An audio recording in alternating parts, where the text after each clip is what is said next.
Max this month has some solid options. First up, the comedy that started a wave of new type of comedies, Crazy Rich Asians. If you haven't seen it, guys, what are you doing? Go watch it. It is so funny. It is so good, and it's modern. High recommend. If you wanted to stick to something a little bit more classic comedy, Robin Williams' Mrs. Doubtfire is going to be streaming, and really good comedy where he wants to spend time with his kids, but he's getting divorced, and so he pretends to be an old lady nanny for them.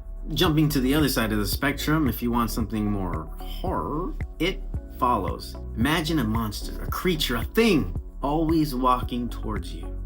Whether you're sleeping, whether you're at work, at school, step, step, step. And as it gets closer, don't let it touch you. Oh, it's so good. Now, if you wanted to tone down the horror a little bit and stick to something a little bit more cult classic-y, The Craft is what you're gonna wanna watch.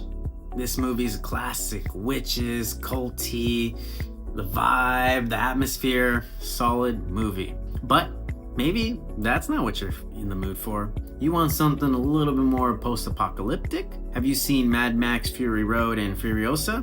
Because if you have, and if you haven't seen the movie that started it all, Mad Max is streaming, and that is where you want to go because it is so good.